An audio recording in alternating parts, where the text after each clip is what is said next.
let me ask y'all. Let me ask y'all about. this: Did either one of you guys have to ever have that kind of conversation with your parents, whether it's your mom, your dad, like, yo, you failed me, like, or you hurt me, you did this, and if you had that conversation, did it go the way you wanted it to, or did it like go completely left, and then you left feeling like a piece of shit? I had that conversation with both of my parents. My mother, and rest of her soul, she passed in January. But she surprisingly, she was like, she apologized for what she did and how she left us and how she wasn't there for us. She said she after her and my dad divorced, she didn't know how to shake back. She didn't know what else to do. She just went down a dark path. She actually apologized. I talked to my dad about it. He made every excuse in the world. Well, I wasn't raised like this and this and that and all this here. And by this time while I'm talking to him, I have children. So it's some things that as parents, some stuff you just don't do. It's some stuff that it's just in you. You don't treat your children a certain way. So when I'm bringing this to him, he just had excuse after excuse after excuse to where like now I'm a problem. We don't even talk no more. So it is like what he said earlier, accountability. A lot of them can't do it. They can't face themselves and how they destroyed generations of people. They can't do it. Yeah. That's how my situation went when I tried it. Yeah, my situation was that I always looked at my mother as my best friend. Mm-hmm. And one thing I give her a lot of credit is that she never hid nothing. She always just told it just how it is. When she was on drugs and everything, she always just said, hey, look, I'm not going to lie to y'all. You know what? I'm doing this and that. Yeah, it hurt me to the core because I'm like, this is my mom. You know what I mean? This is my mom's. And it was times where, I'm like 16 and, give you a prime example, right? I sat there, I went to Harlem. That's where she was staying at. I went out there to go see her, me and my brother. So, me and her kicking and all that, we walking together down the block. As we walk in this apartment building, we walking, us three. And she said, hold on, I'll be right back. She went in the building. Now I looked at my brother automatically. Man, I know the fuck she ain't sit there and go up in that building, man, and go and get some crack. Right? I'm like, yeah, man, that's what she went to do. Because, we selling it ourselves. Mm-hmm. And I'm like, yeah, man, that's what she went to do. He like, man, I'm cursing her ass out when she come right here. You know what I mean? I'm cursing out. So when she came out, he like, yo, did you just do what I think you did? You went to go, oh, no. And I'm just looking at him, I'm like, Ma, don't worry about it, man. I say, look, I understand it. Because if, at that time, if I wasn't engaging it, if I wasn't selling it to sit there and see what it do to people and how it has them, there's no way I would have sat right there and understood my mother. I wouldn't understood her. So it took me to understand other people, to understand her, to accept her. Mm. And when she sat there and, she was talking to me, like I said, me and her talk, we can talk on the phone for hours because we talk about real stuff and not sit there and be like, well, I did this because, well, this happened with your father or this and this and that, Nah, she always kept it flat out. And that's how we always kept it. So your mom was able to apologize to you. And you accepted it. And it was what you needed to get closure. See, the thing is this, I accepted. Now, my brothers and sisters is a different story.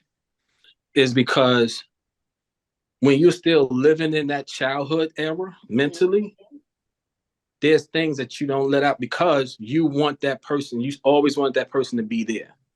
Mm-hmm. Or because, a lot of things happen when you're kids. A lot of things happen. Yeah. So, it's a rocky thing, for any parent.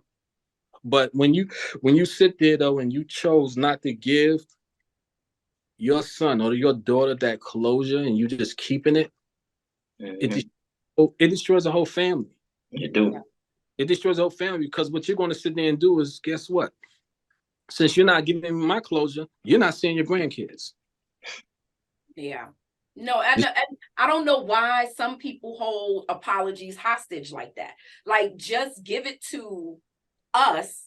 Like wherever we said you hurt us at. If I say I didn't like that, I needed to be home as latchkey kid by myself because I was scared in the house and I thought people were gonna come knock. Just say I'm sorry. Don't tell me, well, I had to do it because I don't care if you had to do it, right? Because I was still scared. See, you know, you got to think about it. How many people in this world want to be wrong? But like Curtis said, like it's certain things as a parent, man, that I don't care that you innately have because you love this person. So if you know that that's what they need to hear to be okay, then you eat that. You know what you did. Let me ask you this. How can you give that if you felt that your family around you didn't sit there and give you that love? They didn't give it to you. Then you give it to your kids because you didn't get it. See, I'm not one of those. Yeah, no. I'm not one of those. Oh, because I didn't get it, I don't know how to give it people. No. That's the thing. You would think that. I mean, that's common sense. That's what's supposed to happen, right? But when you sit there and a person is trapped, when they're trapped from that trauma and they don't know how to deal with it, that's what they do. Because they don't have an outlet. Think about this for a minute. When you really don't have someone to talk to because you have trust issues, who are you going to talk to? You can't talk to the one that you hurt because you know that you hurt them. I get it, but sometimes real parents have to realize it's not about you.